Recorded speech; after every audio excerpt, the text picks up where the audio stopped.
Boa noite, todas e todos. Sejam todos muito bem-vindos para mais uma promoção do projeto Identidades, Cultura Global em Movimento, que neste mês de novembro celebra o mês da consciência negra. E, nesse sentido, promove, então, oferece um ciclo de diálogos e formação em cultura africana, que está sendo protagonizado por estudantes de diversos países, estudantes nativos de diversos países da África, que têm como língua materna, assim como o Brasil, a língua portuguesa. Afros, origem e vivência no Brasil. Por quê? Porque cada um desses nossos convidados vai trazer um pouco da questão cultural, na sua mais ampla diversidade, e também a experiência ligada ao estudo que fizeram ou estão fazendo aqui no Brasil.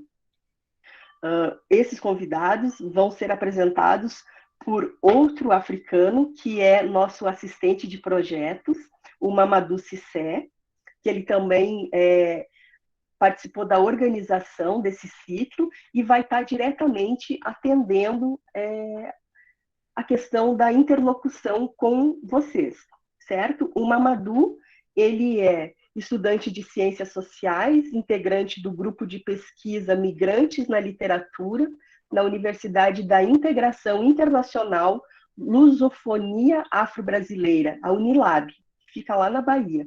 E ele é assistente de projetos, como eu falei, aqui da PDMI, está há mais de 3 anos no Brasil e se interessou em vir para cá a partir de uma experiência que ele teve na Embaixada Brasileira na Guiné-Bissau. Com certeza ele vai poder contar um pouquinho disso para a gente, e em seguida, então, ele faça as honras apresentando os nossos convidados. Sintam-se todos muito bem e vamos nessa.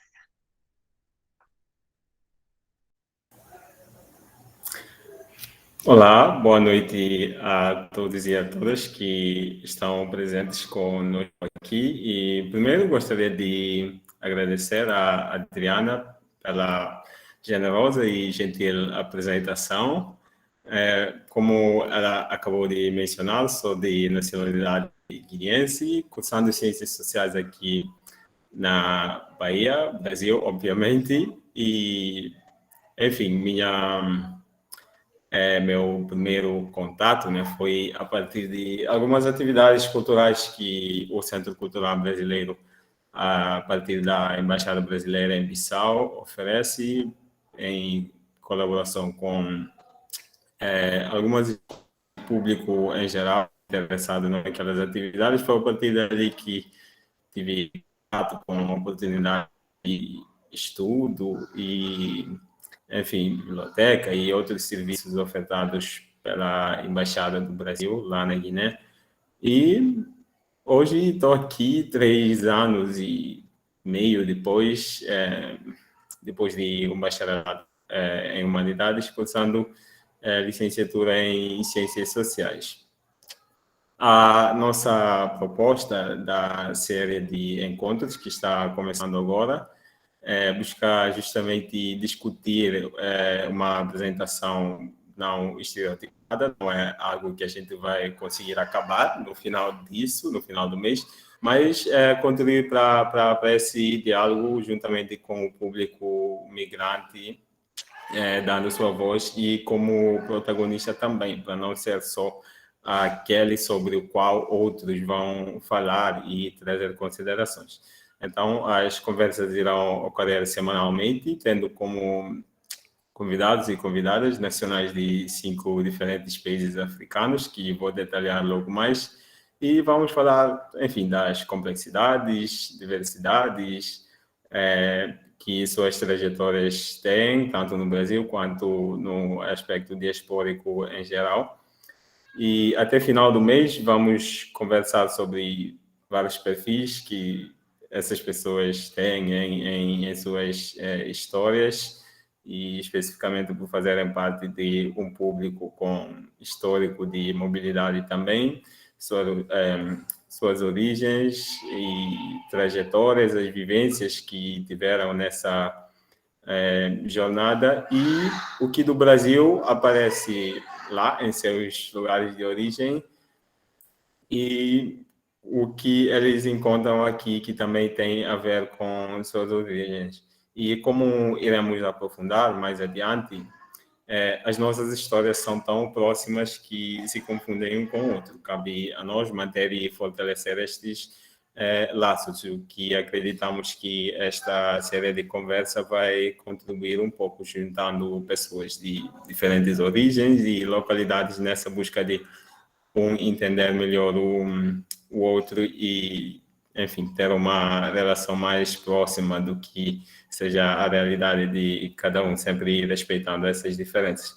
Então, cada evento terá duração de 1 hora e meia, estourando mesmo no máximo por sessão, e sempre irá acontecer neste dia, neste mesmo horário, quarta-feira, a partir das 19h30, e as aulas ficarão gravadas também e logo em seguida disponibilizadas no canal do YouTube da PDMIG, Pacto pelo Direito do Migrar. Então, PDMIG, PDMIG, Pacto pelo Direito do Migrar, vocês encontrarão os conteúdos para, enfim, acessarem e continuarem o aprendizado, as trocas, as partilhas em outros momentos.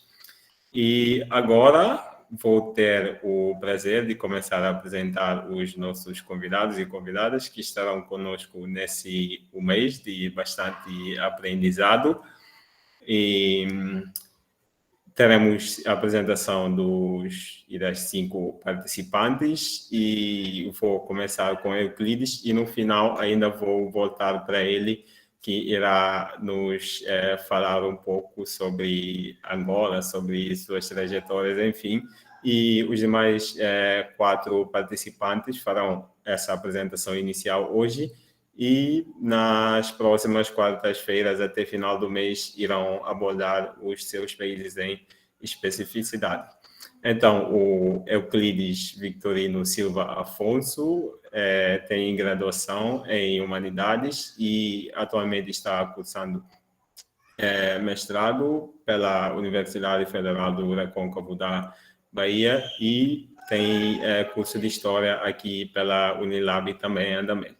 E ele, enfim, tem desenvolvido pesquisa sobre literatura, ensino de história e período colonial em Angola.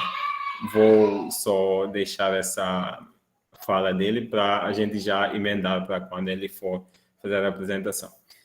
Agora vou chamar aqui o Danilson Evandro Gonçalves da Veiga, que também tem bacharelado em Humanidades e Relações Internacionais, ambos os cursos pela Unilab, e tem cursado mestrado pela Universidade Estadual de Mato Grosso do Sul e pesquisando áreas de desenvolvimento, política e economia. Danilson, se faz favor, nos brinde com sua breve apresentação em torno de 3 minutos.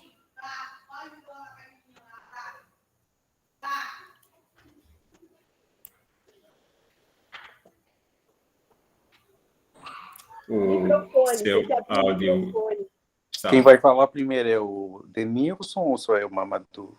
Sim, Danilson. Ok. Boa noite, sou Danilson Veiga, sou cabo-verdiano. Atualmente estou em Cabo Verde, né, fazendo minha pesquisa de mestrado, para final do mestrado. E fiz as 2 graduações, como o Mamadou Cissé falou, né, fiz as 2 graduações na Unilab e estou fazendo mestrado na Universidade Estadual de Mato Grosso do Sul. Bom, é um prazer estar aqui com vocês. Espero que no dia da palestra estejamos melhor para comunicar. E falar que, bom, eu podia falar que não queria, que eu podia descartar o convite, né? Porque quando o Mamadou me falou, eu falei, eu estaria de viagem, não teria como participar. Mas depois eu falei, não, quando é para falar do nosso continente, em especial de Cabo Verde, eu me sinto na obrigação de fazer isso. Então, é isso e espero que no dia da palestra a gente tenha maiores contatos e com uma conversa mais razoável possível. É isso.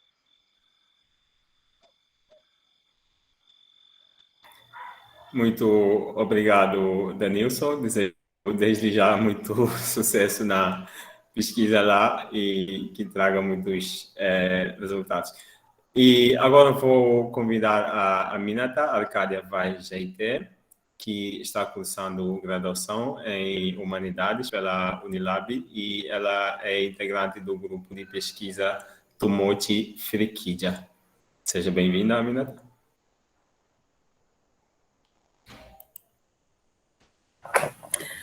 Boa noite a todos e a todas. Eu sou a Aminata Arcádia Vai Jaité. Primeiramente, eu vou agradecer pelo convite e a hora de estar aqui convosco e poder compartilhar um pouco do que eu sei do meu país. Então, eu sou guinense, um país africano. Guiné-Bissau que fica situado na costa ocidental da África, estudante do último semestre de bacharel em Humanidades pela Unilab, e como o Maru acabou de citar, também faço parte do grupo de pesquisa Ketumoji Firikida. É mais ou menos isso. Eu espero contribuir mais no dia da apresentação e trazer a perspectiva de que tudo, né? É só isso.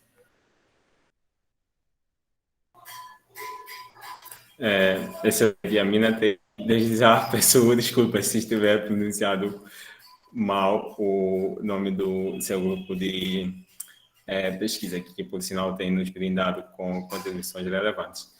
E agora terei a hora de chamar o Chitunguani Sebastião Chachuaio. Ele também possui ele é bacharel em Humanidades e Relações Internacionais pela Unilab, aqui no Brasil, e atualmente está cursando mestrado em Direito e Ciência Jurídica em Portugal. As temáticas de pesquisa dele, enfim, têm se desenvolvido em torno de direito civil e direito internacional. E ele é da nacionalidade moçambicana, então o Chitungani se sinta acolhido para nos dar as primeiras palavras aqui. Bom, boa noite a todas e todos. Meu nome é Chitungani, Mamadou já me apresentou, eu sou de Moçambique, também cria da Unilab, onde permaneci nos últimos quase 8 anos. Sou da primeira turma de estudantes estrangeiros, junto com o Denilson, que demos vida, especialmente aos cursos presenciais, que começaram a funcionar na Unilab do Campo dos Malês, da Bahia, oficialmente dia 25 de maio de 2014. Sou formado em BIH, Relações Internacionais, e atualmente estou a cursar Direito e Ciência Jurídica. Trabalhei com 2 temáticas na minha graduação. A primeira foi afetividade e aprendizagem, onde eu abordei um pouco e fiz um estudo comparativo, né, das práticas educativas do subúrbio da Bahia, do subúrbio de Salvador, é uma comunidade das Palafitas dos Antigos Alagados, com a Catembe. Tentei fazer uma ponte, né, entre os Alagados de Moçambique, e em especial a Catembe, que é de onde eu vim. E em relações internacionais trabalhei um pouco a questão dos direitos humanos e a presença da Vale em Moçambique, como aquele impacta nos direitos humanos em Moçambique, trazendo também um pouco a dimensão social desses direitos humanos. E é mais ou menos isso. Espero que possamos aprender e compartilhar juntos durante essa caminhada que teremos durante esse mês. Um forte abraço a todos e a todas e uma ótima noite.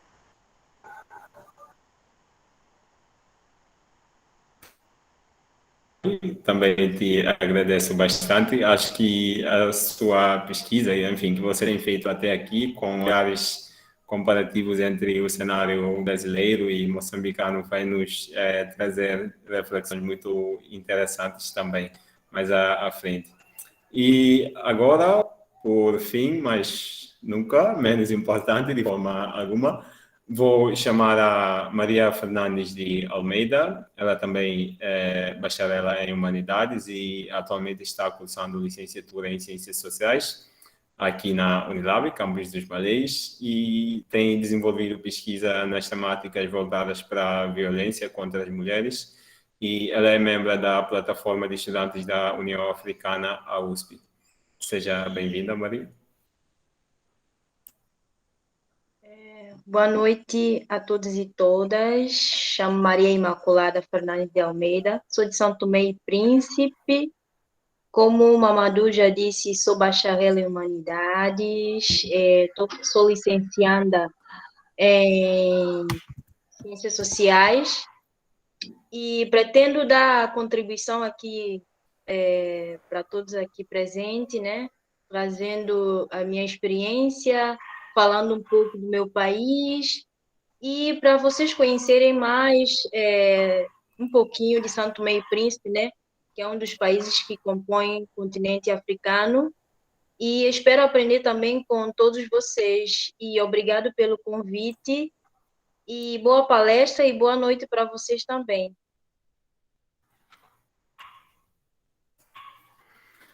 Muito obrigado, Maria. Esperamos ganhar bastante aprendizado consigo no dia que fores dar a sua apresentação.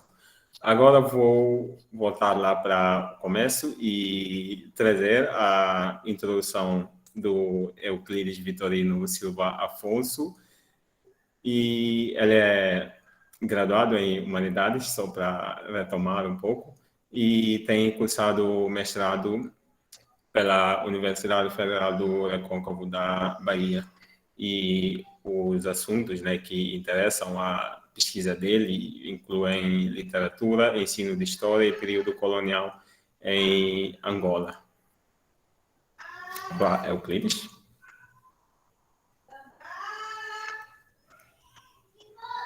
Boa noite a todos, vocês conseguem me ouvir?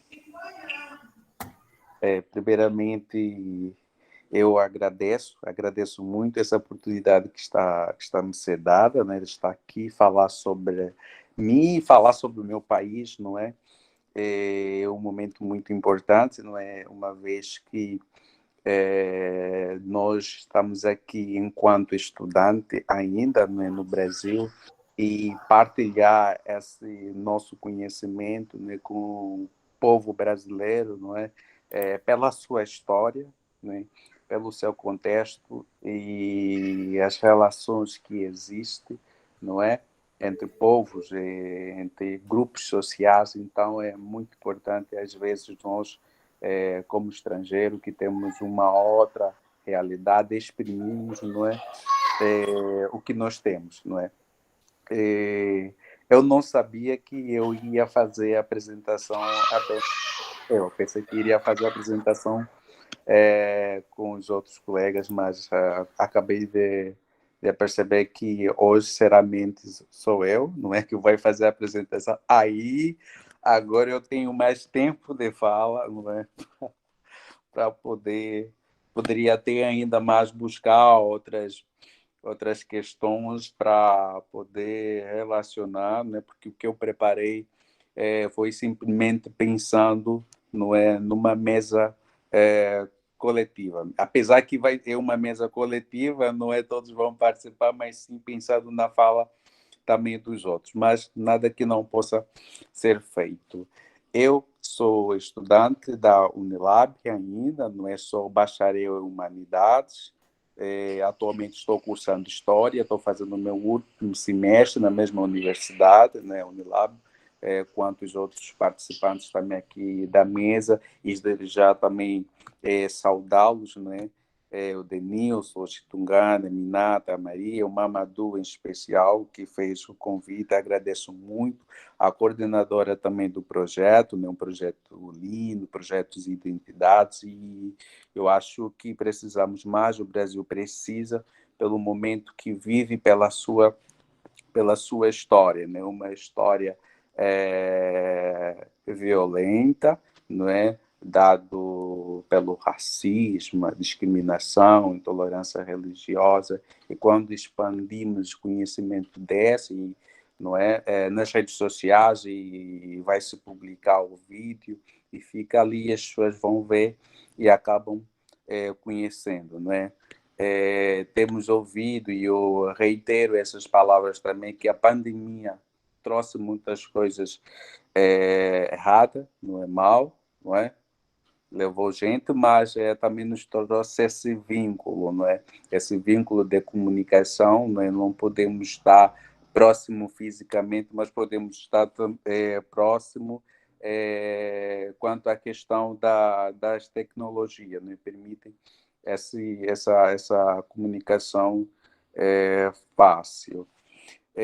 Eu acho que o Mamadou já pode fazer a projetação da tela só para me guiar e fazer a minha apresentação. Ótimo. Deixa eu abrir aqui. Certo.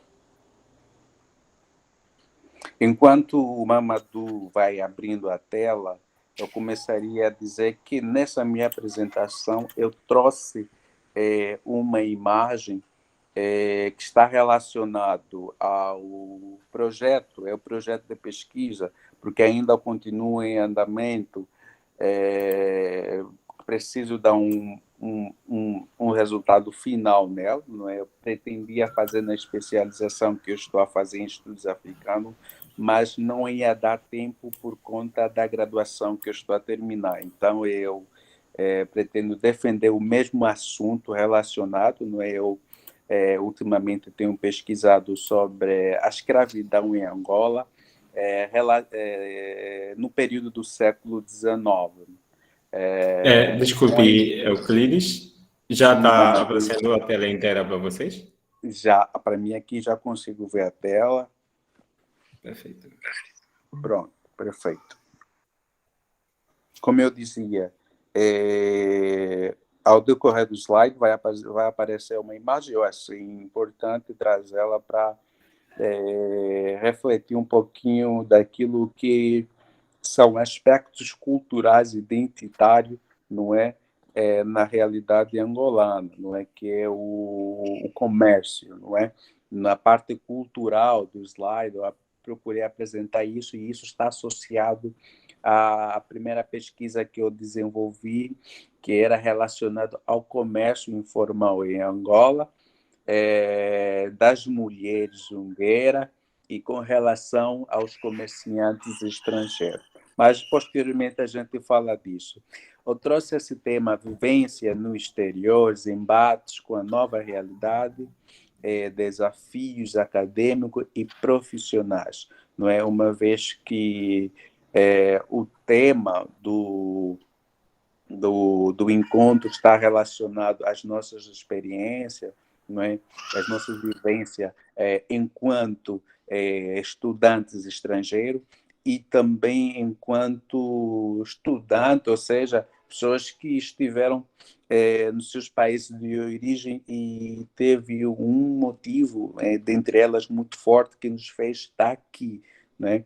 Então, esse tema é muito importante porque ele reflete muito a nossa realidade, os nossos espaços que nós temos aqui no Brasil, não é? Que é a busca de uma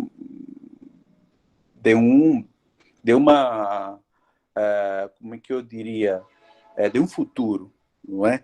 E esse futuro é profissional, não é? Não é? E, então, o tema seria esse. Pode passar para o outro slide, Mamadou? Pronto. Eu faria primeiro a apresentação da Angola, onde está localizado, não é? Geograficamente, eu acho, para falar, e eu poderia trazer até o mapa, mas esqueci-me desse detalhe, eu acho que é muito importante para quem não conhece a geografia do continente africano, onde está Angola. Depois de uma pesquisada, não é, na internet, no Google, vocês vão encontrar onde está localizado Angola, né? Ou seja, sendo ilustrado no mapa. Gente, está passando um trem aqui, gente, eu estou em Santo Amaro, não estou em São Francisco do Conde. Não liguem. Pronto. Então, é muito importante a representação dos mapas, não é? É muito importante a representação do mapa, é um detalhe até que eu me esqueci em trazer para mostrar onde é que está localizado Angola. Angola está localizado no sul do continente africano, na parte ocidental não é? Ele faz fronteira com outros países, não é? Dentre eles a República da Namíbia, a República Democrática do Congo, não é? Congo-Brazzaville, não é? Congo-Kinshasa. Lá por cima nós vamos encontrar também Gabão, não é? Esse espaço, não é? Esse espaço ulteriormente, há séculos atrás, não é? É que fazia, ou então, parte do antigo Reino do Congo, e muitos de vocês já ouviram, né? Então, mas Angola, como tal, não existia ainda, não é? Como um país autônomo. Enquanto um país autônomo, Angola só veio a existir nos anos de 1975, quando então conseguiu ter a sua independência pelos portugueses, não é?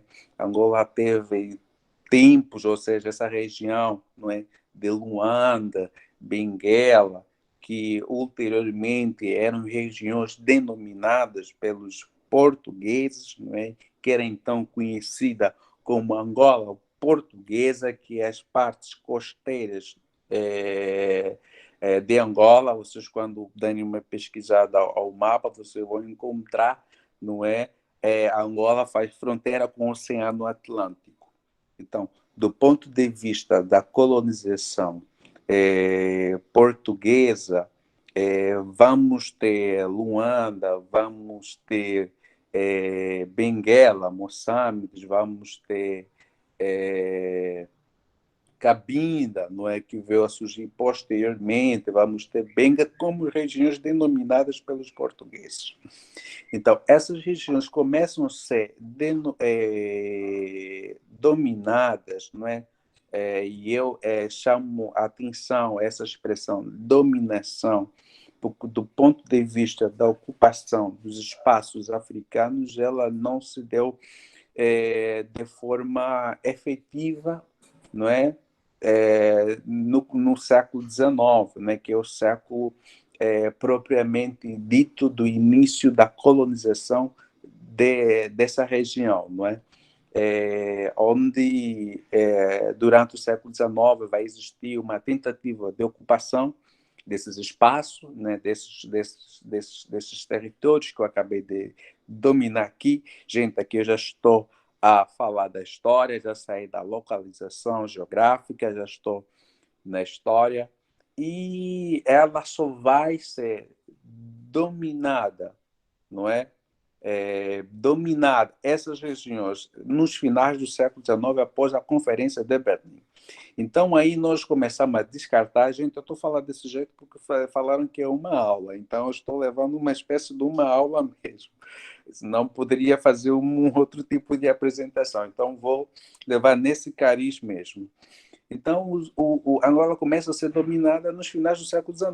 Muitos de vocês ouviram dizer em Conferência de Berlim, não é que é aquela conferência conhecida entre os europeus, que os países europeus reuniram-se para então fazer essa divisão do continente africano. E essa dominação, essa divisão do continente africano, ela é simplesmente sistemática no século XX, não no século XIX, ou seja, em 1884 a 1885, quando se deu, mas simplesmente em início do século XX, 1920, 40, que vai existir uma dominação total, uma colonização efetiva para os territórios, ou seja, para Portugal, que não era uma colônia, porque naquela altura já se proibia os países europeus ter colônias em África, porque a Inglaterra já havia proibido, não é, os fins das colônias, já havia proibido o tráfico, né, e a escravidão também já estava a ser proibido. Então, já os países europeus já não teriam que ter uma colônia em África. Então, esses territórios eram denominados de territórios ultramarinos, não é? Como Guiné-Bissau, que é o país do Mamadou, Moçambique, que é o país de Chitungane, né? e é nessa política, né, colonial, né, portuguesa, que ela vai mudar o seu sistema político, não é, de governação, não é, dos territórios além mar. Então, com isso eu quero dizer o que a colonização em Angola só começa propriamente, efetivamente, no século XX. Durante o século XIX foram momentos de avanços e recuos, não é? Avanços e recuos, resistência, luta entre os povos, né? Os povos que são vários povos com diferentes culturas, e aqui começamos a falar do mal, da maldade, não é? Dessa colonização, não é? Que eu até não estaria aqui a falar dessa colonização, porque levaríamos pelo menos 1 hora de explanação sobre essa própria maldade do ponto de vista da escravidão, porque existiu uma escravidão também, uma relação escrava entre os europeus e os africanos lá em Angola, não só nas Américas que existiu escravidão, porque tem se dito que a escravidão ou resistência escrava é um assunto meramente ou americano, não.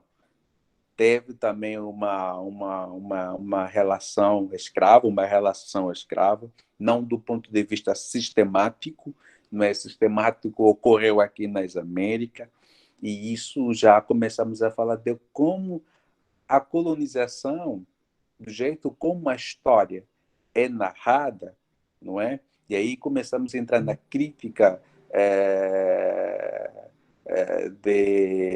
de falas, não é? De livros didáticos, de pessoas que produzem conteúdos que são anacrônicos, não é? Que são históricos, não é? Que não é verdade, não é verdade. Então, o processo de colonização em Angola, ela não foi de forma tão fácil. Os portugueses não conseguiram penetrar de forma tão fácil na região de Angola. Agora, eu vou sair da história, não é para não levar muito tempo. Eu vou agora no século XX, para depois ir para o século XIX, falar um pouquinho dos avanços e recuos. O século XX se dá num contexto de conflitos, porque é a partir dali que começa a se formar movimentos de libertação nacional, não é? Onde vão surgir os partidos que vão levar a liderança para a independência em 1975, que vai se dar em relações culturais, não é? Acadêmica também, que influenciou com que esses nativos angolanos nascessem ou crescessem e ver o quanto a colonização é mal. Não é? A colonização não é bom para todos, porque havia uma certa desigualdade nas relações, não é? Entre os portugueses, entre os nativos, ou seja, entre os descendentes, aqueles que na história de Angola vamos chamar de crioulos no século XX, e no século XIX nós vamos chamar de filhos da terra, filhos do país, né? Então, o processo do nacionalismo angolano, não é? É importante falar desse nacionalismo, porque que deu as portas para a luta da libertação de Angola. Ele começa no século XIX, não é? A partir da imprensa, não é? Que denomina-se, outros autores denominam de um proto-nacionalismo, que não era um nacionalismo como tal que vai acontecer no século XX, mas um nacionalismo que vai acontecer a partir da imprensa, ou seja, a partir da escrita, não é? Onde quem dominava essa escrita eram os filhos da terra, ou seja, todos aqueles descendentes de europeus ou de portugueses que eram nascidos em Angola, não é? Mas esses aqui não tinham certos direitos, não é? Eles viam que há uma certa desigualdade em Angola, não é? Então eles lutavam para que existisse esse direito, para que existisse essa oportunidade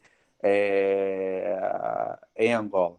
Então ele começa no século XIX, se carrega até os 20, onde vai se consolidar e vamos ter uma explosão, não é? De vários intelectuais. A igreja também foi muito influenciadora para o século XX, principalmente as igrejas batistas messiânicas, não é? Elas começaram a formar, não é, indivíduos, e esses indivíduos começaram a despertar, não é? Então, aí conseguimos ver a um certo mal que o próprio sistema colonial criou, que é dar formação a esses jovens, não é? Teve jovens que foram enviados para Portugal para estudar, não é? Esses mantinham relações com outros líderes africanos, com outros intelectuais que estavam em diversos espaços e foram criando rede, e muitos países africanos já começavam a se tornar independentes. E aí também foi dar aspirações, não é? Pronto, obrigado, Moador. Foram dar aspirações ao pessoal que estava em Angola até se consolidar, não é, a independência. Pronto. Avanços e recuos para o contexto em Angola. Digamos que Angola ainda vive um contexto de atraso, não é, do ponto de vista daquilo que é o próprio sistema da educação, a própria economia, não é? Então é um país que politicamente, não é, a política ela vai influenciar de certa forma nesses sectores, né, onde ainda temos um índice de muitos jovens desempregados, muitas crianças fora do sistema do ensino, isso por conta dessa colonização, isso por conta da guerra civil, não é, que teve em Angola depois de 75, que vai até 2022, né, que vai haver muitas destruições de casa, de escola, de infraestrutura que já estavam construídas, que era necessário fazer de novo uma reconstrução, não é, para estabelecer tudo aquilo. Então, que isso impactou muito. Mas a política também atual, como ela foi conduzida, também tem sido influenciado atualmente. Amado, vamos passar o slide para não queimar muito tempo. Pronto. Na cultura, eu trouxe essa imagem, não é? Se vocês puderem fazer um zoom nessa imagem, seria bom. A primeira coisa, quando vocês forem em Angola, descerem ao aeroporto nacional 4 de fevereiro, vocês vão se deparar com algumas dessas senhoras, e você vai ver, o Euclides disse isso uma vez. É comum encontrar isso em todas as partes da cidade de Luanda. Essas são as zungueiras. Eu trago elas porque elas são ultimamente, não só ultimamente, isso que quem não vê porque não quer ver, porque a sociedade não educa, elas são muito violentadas, não é? Quanto ao seu trabalho, elas normalmente fazem venda em zonas públicas, nos bairros, às vezes elas são tiradas dos espaços onde elas estão fazendo o comércio, né? São pessoas de diversos espaços e, por vezes, elas são enxotadas, os seus comércios são destruídos pelos fiscais, como aqui no Brasil temos também casos semelhantes, principalmente na Bahia. Mas em Angola, eu trago essa imagem do comércio, né, dessas mulheres jungueiras, trazendo ela como uma imagem cultural e identitária, né, do país, que existe em diversos espaços. Se fosse falar de cultura em Angola, nós pegaríamos em vários outros aspectos, nós traríamos de novo, ou eu veria mais aqui uma vez, ou chamaria uns outros especialistas para falar só sobre os aspectos culturais. Então, Mamadou, pode passar.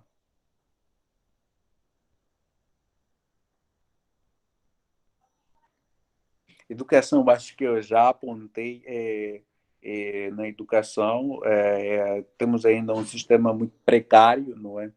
Que carece ainda de adaptações, que carece ainda de investimento do ponto de vista econômico, não só econômico, mas também de capital simbólico.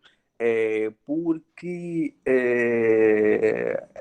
essas crianças, às vezes, são formadas em escolas que não têm uma boa qualidade, os professores são fruto da mesma consequência do mau ensino, não é? E hoje eu vejo para Angola, isso começo a relacionar já ao tema, não é o que me faz sair de Angola, não é o que me faz estar aqui no Brasil. Nós não só por uma oportunidade que a gente teve, mas também a gente vem para ser aceito, não é? Para ser aceito no mercado, para ser aceito em Angola, para ser um quadro competente. Então, as escolas, as universidades, não é? Eles ainda carecem de investimento, de desdobramento em outras áreas, e investir principalmente na área da pesquisa e da extensão. Mas, em outro momento, das questões, a gente pode desenvolver mais esse ponto aí. Mamadou, pode passar. Línguas. Se fosse falar de línguas, gente, tem várias línguas em Angola, mas essas são as registradas, não é? E eu acompanhei, gente. Tem um cão aí, está a latir, então eu peço desculpa, não é? Mas eu trouxe essa imagem ali, essa imagem dos povos Khoisan. Os povos Khoisan são os primeiros povos, ou seja, do ponto de vista dos povos originários de Angola, são os povos Khoisan. Porque os povos bantus também são povos que migraram do norte de Angola e chegaram do norte do continente africano e chegaram no sul do continente e habitaram toda aquela região e afastaram diversos povos que estavam aí. Mas os povos Khoisan são os povos originários da região de Angola. Ainda existe e ainda tem uma parte desse povo lá em Angola com uma cultura linda, não é? Mas essas línguas que eu aqui linkei, não é? São línguas de origem banta, não é? O umbundo, o ovumbundo, o chokwe, o quimbundo, né? Que é a língua dos meus pais, não é? Eu não falo quimbundo, não é? Só conheço algumas palavrazinhas porque eu nasci em Luanda, isso já só para ver a consequência da colonização. Não é? Luanda é um espaço majoritariamente habitado por povos que falam português. Então, dá-se o caso de eu não falar que o Chokwe, né? E esses povos estão situados em determinadas regiões do espaço angolano, não é? Vamos encontrar o Chokwe, mais a parte do Planalto Central, onde vamos encontrar o Ila, o Ambo, por aí vai. Então, essa é uma outra conversa. Mamadou, pode passar o slide. Gastronomia, uau, gente, chegamos numa parte maravilhosa e que reflete muito aqui o Brasil, não é? A comida, eu, quando cheguei aqui no Brasil, encontrei algumas comidas que me remeteu em Angola, não só alguns produtos, né? E a colonização deu-se a isso. Gente, nós fomos colonizados por essa necessidade mesmo, devido ao café, devido ao cacau, gente. A colonização se deu devido a esses produtos, à produção desses alimentos, não é? Por uma necessidade meramente de desenvolvimento econômico. E esse desenvolvimento econômico estava ligado à agricultura. Então, só para ver como é que os nossos países eles estão intrinsecamente ligados, né? Até o professor Eduardo chama de rizoma, né? Como há esse entrelaçamento entre Brasil e Angola, não é? Temos aí o funge, né, que é uma comida propriamente típica, não é, de Angola, e temos a quizaca, não é? Quizaca também é uma comida típica de Angola, né? Uma folha verde. Aqui acho que tem, não é, que o pessoal faz o qual é essa comida? Depois eu me lembro. Esqueci, depois eu me lembro. Temos o calulu, né? O calulu, que é uma. Se faz com peixe, né? Pode fazer com peixe, depende, pode fazer com carne seca, depois você coloca a jimboa, coloca o óleo de palma, que é o azeite de dendém, não é? Temos a muteta. A muteta que é um outro tipo que eu não saberia explicar aqui melhor para vocês entenderem como é que seria essa muteta. Mas seguimos, Mamadou, seguimos devido ao tempo.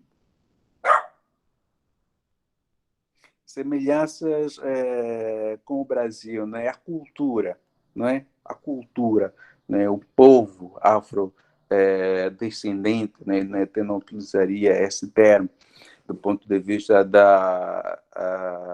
das representações, né? Afrodescendente já tem um tom assim meio pejorativo, mas a cultura reflete muito, a música, a língua, né? As palavras que existem no português do Brasil, não é, que está relacionado a algumas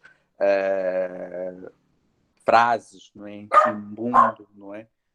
E, então isso, a história, não é? A história, o Brasil foi o primeiro país a reconhecer a Angola, né, como um país independente. E Brasil e Angola eram joias de Portugal, né? Dependiam muito. Portugal dependia muito do Brasil, não é? E o Brasil dependia muito de Angola.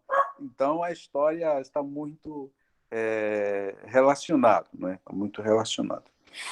Então pode passar, Mamadou. Trajetória fora do seu país, né?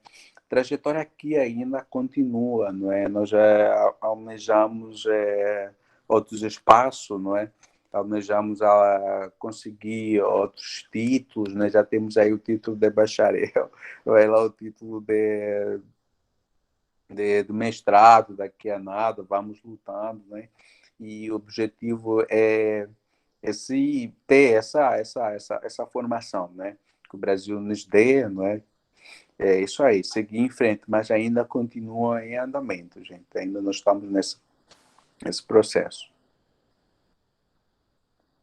Tem alguém aí que fala é importante salientar a independência do Brasil em 1822, não é? Né? Seria aqui uma outra conversa a mais. Poderia até falar mais, é o tempo, mas pode passar. Dificuldades e oportunidades, gente. Dificuldades foram poucas, né? Porque, gente, nós quando chegamos aqui já encontramos um pessoal que estava aqui. Então, isso foi fácil. Não imagino quando os Chitungani vieram ou contar as histórias deles, porque eles foram os primeiros. Então, nós já encontramos aqui os Chitunganos, já encontramos aqui a Maria, já encontramos o Dani Dechuca, o Denilson. Então, isso foi mais fácil porque eles facilitaram também as coisas, não é? Eles foram nos dizendo lá como é que as coisas como é que o Brasil não é? Mas em primeira instância foi um impacto muito grande, não é? Nós estávamos saindo da Angola, nós estávamos vindo para o Brasil, né? Por o espaço que nós estávamos, era um impacto muito grande, né? E também a adaptação, né? A adaptação não foi assim tão difícil, também não foi assim tão fácil, né? Porque a linguagem, às vezes, elas diferiam. Às vezes, quando você fala alguma coisa, o pessoal está entender outra coisa. Então, era necessário passar um tempo para nós nos adaptarmos, né? Então, digo só a dificuldade tem sido, ou foi nesse aspecto, mas até então a gente não teve dificuldade, porque a nossa universidade, acho que é muito boa, ela é muito boa, não é? Ela nos ajudou muito, ela nos acolheu, ela é como se fosse uma mãe para nós, né? É uma mãe para nós, porque todos ali estavam imbuídos a ajudar todo o pessoal, né? Isso, eu acho que é a oportunidade, eu já falei, né? A adaptação, a relação, né? O sistema do ensino brasileiro com Angola, né? Isso também foi uma das pequenas dificuldades, que era diferente. As universidades, não é? Isso já com relação ao sistema, não é? Como falo desse sistema, falo de um todo, professor, toda aquela conjuntura política. E abertura, gente, aqui a gente tem mais facilidade, a gente tem mais abertura, a gente tem mais oportunidade de avançar, não é? Então a gente vê que o caminho está aberto. E eu acho que, como a gente ainda não terminou, acho que a gente só diria isso, ou aumentaria mais essa fala no final daquilo que é a nossa formação, porque a gente ainda não terminou. Eu acho que é tudo. Eu peço desculpa ao Mamadou por ter falado muito, eu peço desculpa a todos, né, se eu ultrapassei o tempo. Então, é isso. Agradeço a todos que me ouviram.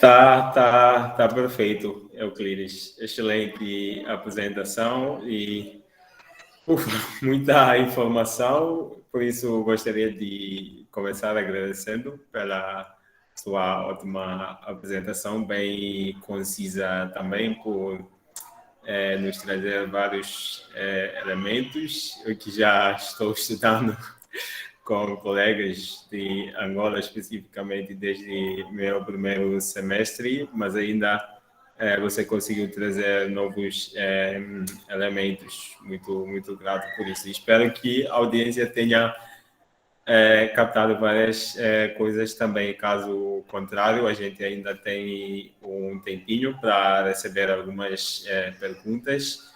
Para quem quiser contribuir, trazer outras perspectivas, aproveitar a presença do ilustríssimo Euclides aqui para continuarmos a conversa. Lembrando que, enfim, para quem quiser colocar dúvida, fazer alguma colocação, pode levantar a mão que fique na fila. Aí já temos a Natália por sinal. E, por gentileza, também vou pedir que quem for fazer a intervenção, que ligue a câmera se for possível, se, enfim, não tiver problemas ou dificuldades técnicas. E vou abrir a fila, então, com a Natália Lima, e a palavra é sua. Boa noite, gente. Boa noite, Euclides, tudo bem? Algumas coisas, enfim, eu tive a oportunidade aqui em São Paulo, né? Tem bastante imigrantes de Palop aqui, né? Um número bem elevado, principalmente em uma determinada cidade no interior, que é Engenheiro Coelho, porque lá tem uma universidade adventista, eles vêm bastante. Enfim, nessas interações, conforme você foi falando, foi me remetendo a muitas coisas que eu tive a oportunidade de vivenciar um pouco da cultura angolana junto dessas pessoas. E, assim, para a gente que é afro-brasileiro tem buscado, de alguma forma, uma reconexão, eu acho que esse tipo de interação é, extremamente importante. Você foi falando, eu fui lembrando, enfim, de pratos que eu ouvi, de canções que eu ouvi, de momentos familiares e tudo mais. Mas, enfim, tirando essa parte de saudosismo, né, no nosso caso, por exemplo, a gente vê mas quando se fala de diáspora, hoje em dia, pelo menos eu vejo, tá bom, não vou generalizar, falar de vocês que estão migrando agora recentemente, mas a gente também é uma diáspora, só que uma diáspora de migração forçada. Só que, tendo em vista o contexto de migração de vocês, porque assim, do mesmo jeito que você está falando, a gente chega aqui no Brasil e tem várias oportunidades, para o afro-brasileiro, o ensino superior também é uma novidade. né? A gente construiu esse país, mas esses espaços são coisas que, enfim, para a gente precisa fazer política para a gente conseguir entrar. Mas vocês que estão vindo de um contexto, por exemplo, Angola, você falou da independência de 1975 e tudo mais, imigrou aqui para o Brasil, está aí procurando espaço, tentando ter a sua formação e tudo mais, o que você enxerga de boas práticas no ensino brasileiro que você acha que, por exemplo, Angola consegue importar ou reproduzir nas condições atuais, ou se não consegue importar e reproduzir, onde você enxerga, por exemplo, essas oportunidades de começar a melhorar esse sistema de ensino para que, por exemplo, eu não sei se você tem a expectativa de regresso, né, ao seu país de origem, mas se você tiver também, quais são as suas expectativas de, por exemplo, colocação no mercado de trabalho angolano, uma vez que você agora, por assim dizer, é mais competitivo, por ter uma formação fora e tudo mais.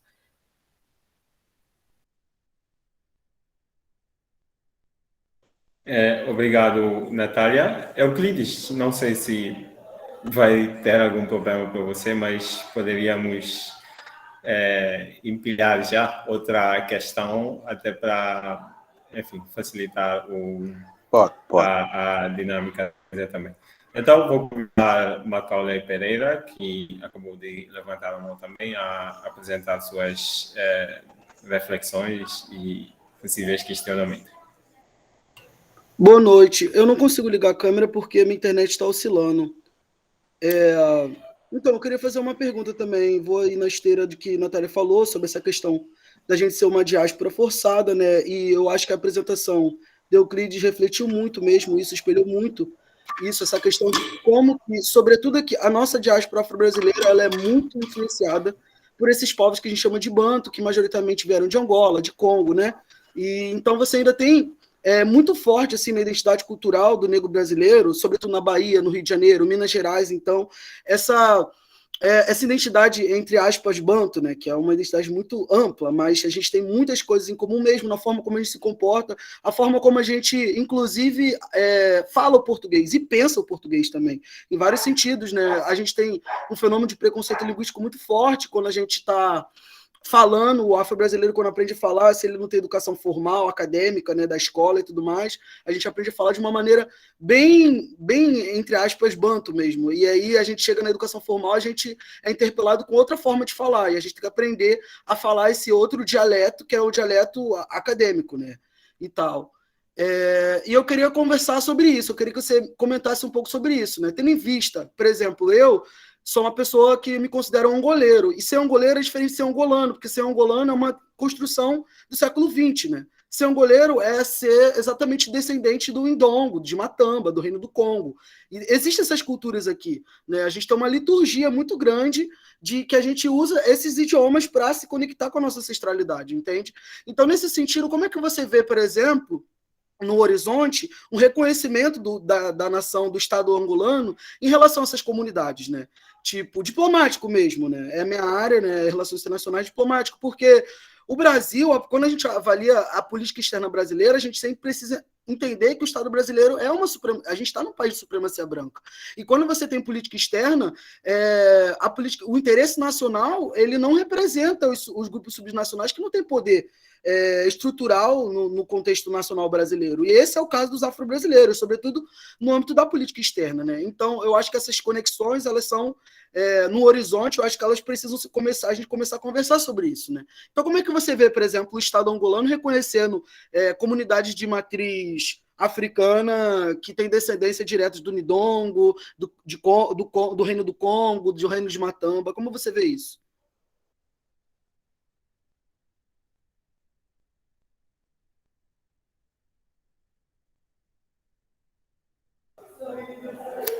Obrigado ao Chitungani também. Agora passo a palavra ao Euclides para trazer as reflexões sobre os questionamentos que a gente recebeu. Primeiramente, agradecer as questões formuladas, né? E acho que são questões pertinentes e que não teria, provavelmente, uma resposta certeira, mas sim um comentário que eu vou fazer, né, de acordo com aquilo que é a minha apresentação, ou foi as minhas falas, não é? E eu, quando eu estava vendo, quando eu vi a Natália escrevendo no chat, eu percebi logo que a Natália tem um conhecimento sobre Angola. Então, um conhecimento baixo. Macaulay já não se fala. Macaulay é praticamente de Angola, Moçambique, tudo isso aí. Macaulay já lida ao vivo conosco, né, há muito tempo. As nossas diversidades, né, dentro da Unilab, porque a gente está constantemente a praticar, ou está sempre a mostrar, né, as nossas vivências dentro da Unilab, né, em outros contextos. E a Natália falou sobre o sistema de ensino, que eu vi, que eu, né, uma vez que eu estou aqui no Brasil, também poderia fazer essa crítica, olhar para o sistema de ensino brasileiro, como é que, uma vez que eu sou estudante também aqui, né, primeiro que começaria daqui do Brasil, né, antes de ir para Angola. Não é que o Brasil também tem a sua defasagem, não é? Do ponto de vista do sistema educacional, principalmente no ensino fundamental 1, né, fundamental 2, e lá se vai para o ensino médio, né? Os conteúdos que são abordados dentro dos livros didáticos, né? Principalmente os livros de histórias, né? Os conteúdos que deveriam ser trabalhados, as BNCC, como é que as escolas trabalham, como é que os planos municipais, nacionais trabalham, a história nacional, a história local, como é que essas escolas estão trabalhando. Com certeza há uma defasagem grande, gente. Eu consegui ver isso porque eu pude ter experiência de campo, andando em algumas escolas, e percebi que as escolas, não é, pelo menos do que eu vi, estão muito distantes daquilo que é a própria história do Brasil, não é? Está muito distante daquilo que é a própria história afro-brasileira, não é? Então, é uma história eurocêntrica, é uma história não emancipadora, então, é uma história que tem essa continuidade colonial. E o sistema do ensino brasileiro ainda precisa, e constantemente nós estamos a ver o que está se passando, né? Cortes de verbas, alguns estudantes não conseguem ser, ou não conseguem receber até agora as suas bolsas, e no Brasil não se estuda sem bolsa. E a questão da Natália foi muito pertinente quando eu falei das oportunidades que a gente tem. Eu estou dizendo que eu tenho oportunidade, mas eu consigo ver, pô, estou aqui, estou estudando com uma bolsa da universidade, não é? Da Unilab, mas daqui a alguns meses eu já consigo desenhar o meu futuro, quem eu vou ser aqui no Brasil, tal igual a alguns estudantes que passam dificuldades. E essa oportunidade que eu falo, isso é exclusivo, nós somos especiais, por isso que eu disse, a minha universidade, Unilab, ela nos trata, né, como filho, não é? Então, tem todo um controle aí. Então, não é um caso que eu analisaria, não é, isoladamente, porque nós conseguimos ver as dificuldades de muitos estudantes brasileiros estudar sem bolsa.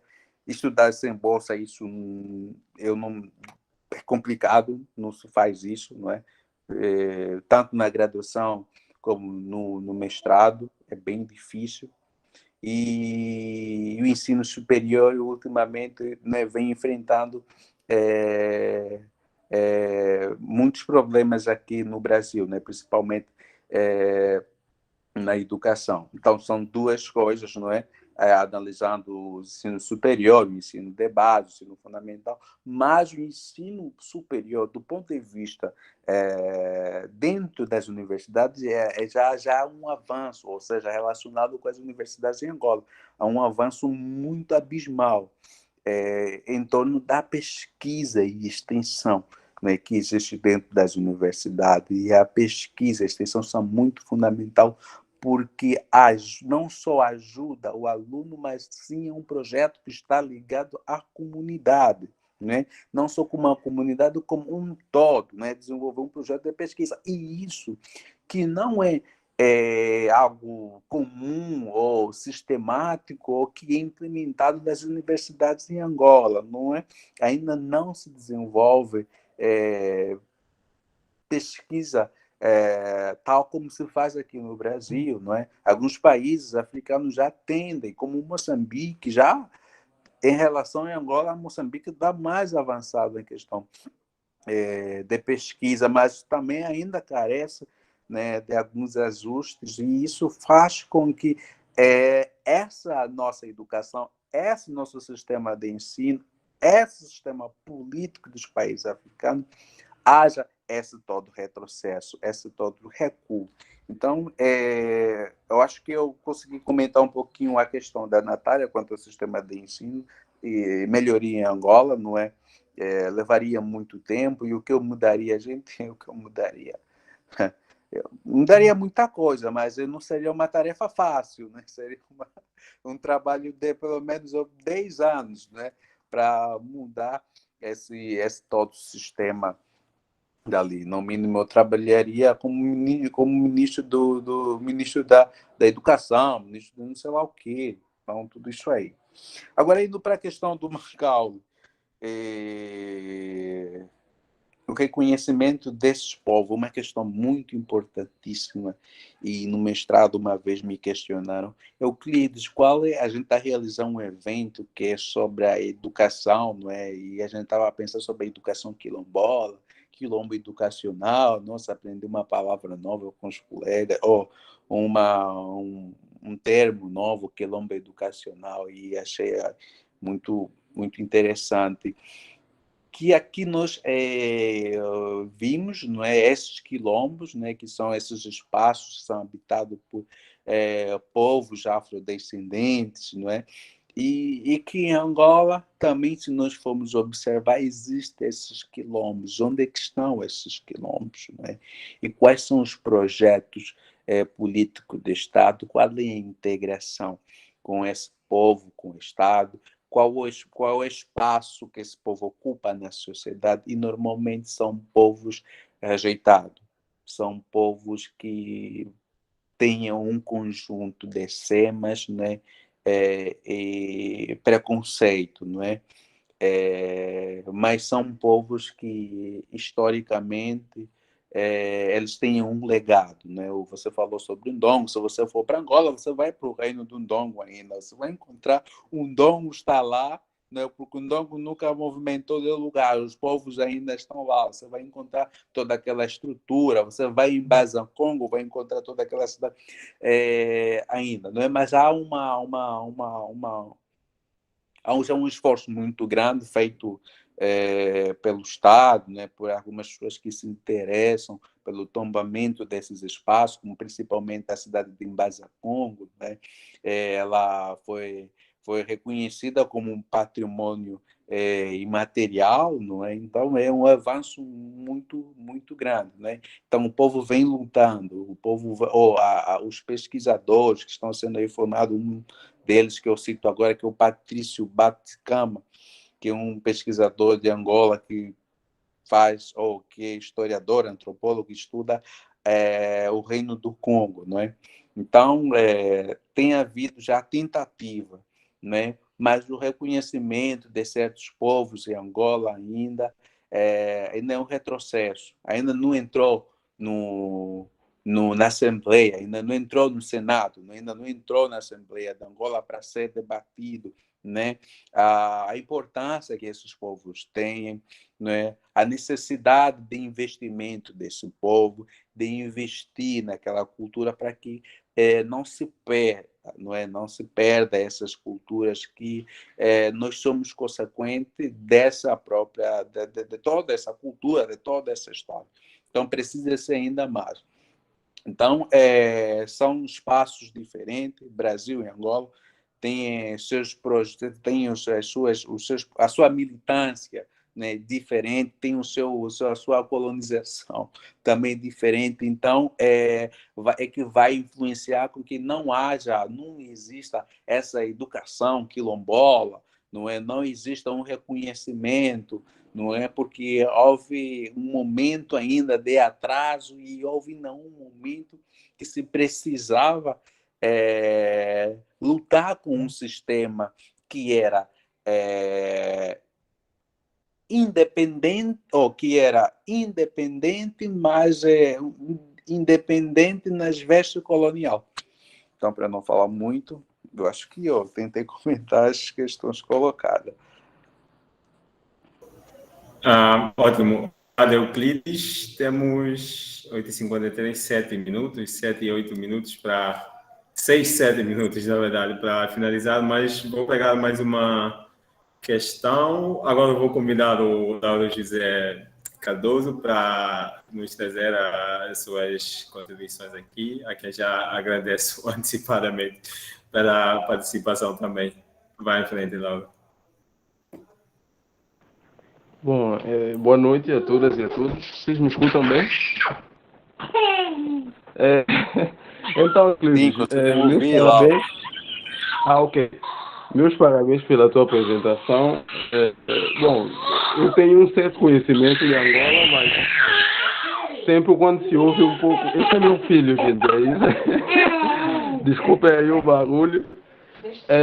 Mas aí é isso, sempre quando a gente ouve outra pessoa falando de Angola, sempre ajuda, né? Para a gente saber um pouco mais informações. E é importante ver uma pessoa do lugar falando sobre o lugar, isso é bastante valoroso. E eu creio que isso também sempre foi um dos grandes desafios que a Unilab incutiu em nós, né, estudantes. Porque eu também fiz licenciatura em História e Bacharelado em Humanidades aqui, porque eu estou em São Francisco do Conde, né, na Unilab. Quer dizer, não na Unilab, mas na cidade de São Francisco do Conde. E assim, a pergunta que eu quero fazer para você, Euclides, está relacionada com um processo que praticamente todos nós, todos e todas, passamos, né? Que foi essa necessidade, praticamente uma obrigação moral de sair dos nossos países para vir para aqui, para o Brasil, estudar, nesse processo de mobilidade acadêmica. E eu queria saber de ti, assim, brevemente, né, porque também nós não temos assim tanto tempo, que você fizesse um breve relato da tua saída de Angola e da tua chegada aqui na Bahia, em São Francisco do Conde.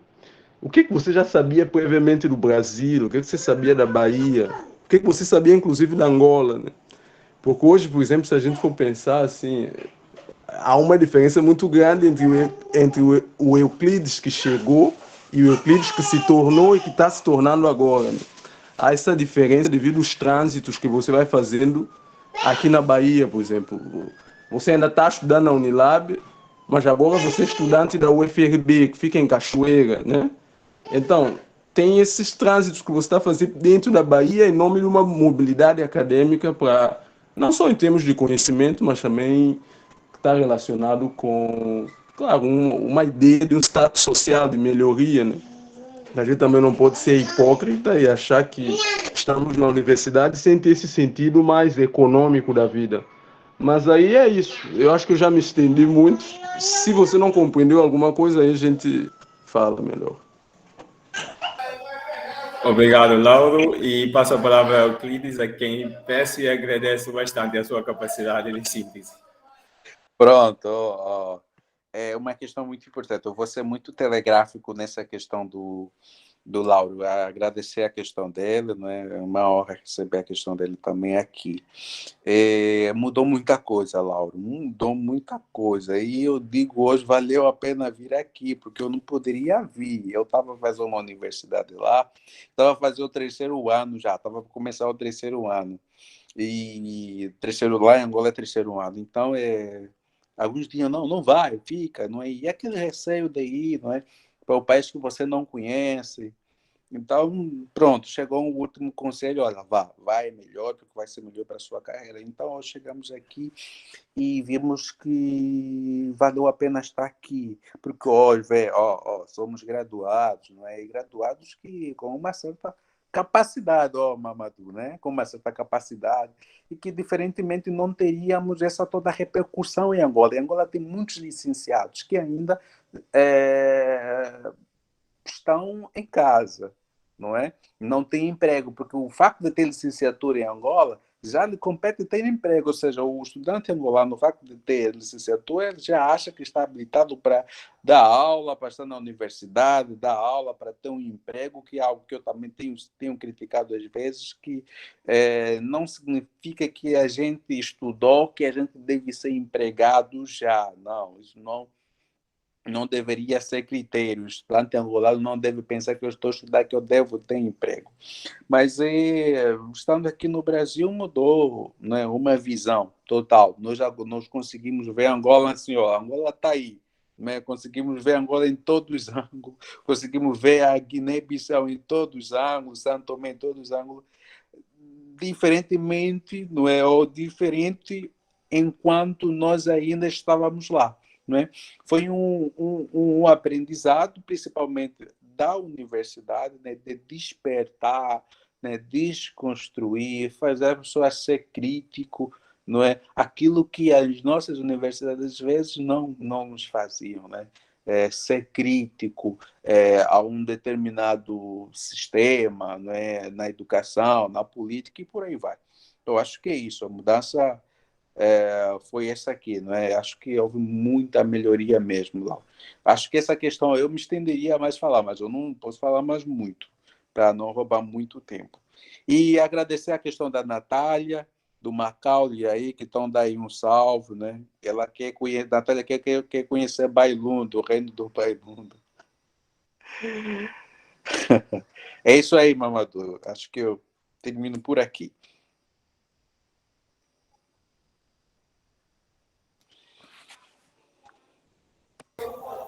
Muito obrigado, Euclides, embora a gente, infelizmente, tenha chegado na correria nessa parte final. Enfim, a conversa está tão interessante que dava para estender mais um pouquinho, mas agradeço o incentivo a vocês que participaram para, enfim, levarem a conversa para outros espaços. O conteúdo vai ficar no YouTube, partilhar e continuar o debate. Já vi alguns contatos sendo estabelecidos no chat. Esse é o objetivo mesmo, começar aqui e estender a conversa para outros momentos.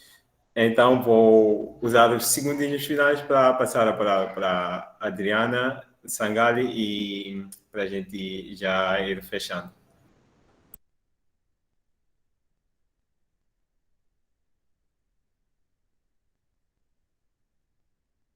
O áudio está mutado. Coisas das tecnologias. Eu fico cuidando do áudio de todo mundo, aí acontece justo comigo, né? Bom, então, em nome do projeto Identidades, Cultura Global em Movimento, em nome da Pacto pelo Direito de Migrar, África do Coração, a PDMIG nasceu como África do Coração, e hoje ela se torna, então, Pacto pelo Direito de Migrar, a partir da construção de um trabalho coletivo de mais de 35 nacionalidades, a primeira ONG criada e gerenciada por refugiados e imigrantes aqui no Brasil. Então, para a gente é uma honra poder hoje estar dando início a esse ciclo de diálogos com pessoas que trazem legitimidade na sua fala, né? Protagonismo com legitimidade, isso é bastante valoroso. Quero agradecer demais ao Euclides por colocações tão qualificadas, né, com perspectivas, também as pessoas que nesse primeiro momento já trouxeram também contribuições, perguntas para a gente aprofundar justamente, né, o debate. Ao Mamadou, meu assistente de projetos, gratíssima. Quero fazer a Monique, nossa monitora, quero fazer o lembrete que nós temos mais 4 encontros, todas as quartas-feiras, das 19h30 às 20h30, pelo horário de Brasília. Então, nós temos ainda pela frente o Danilson Ivandro Gonçalves da Veiga, de Cabo Verde, na próxima semana. Depois nós temos a Minata Arcádia Vaz Jaite. O que eu pronunciar errado, me perdoem, há tempo para tudo, para aprender as pronúncias também. Ela é da Guiné-Bissau, conterrânea do Mamadou. Depois teremos a Maria Fernandes de Almeida, de São Tomé Príncipe, e agora o mais difícil de pronunciar, Chitungani Sebastião Chachuaio, de Moçambique, certo? Então, gente, é isso. Eu quero dizer que esse trabalho, então, é uma realização da PDMIG, organizado pelo Departamento de Projetos, e conta com o apoio do Laboratório de Estudos de Mídia e Relações Internacionais da Escola de Comunicação da Universidade Federal do Rio de Janeiro. Desejo a todos uma boa noite.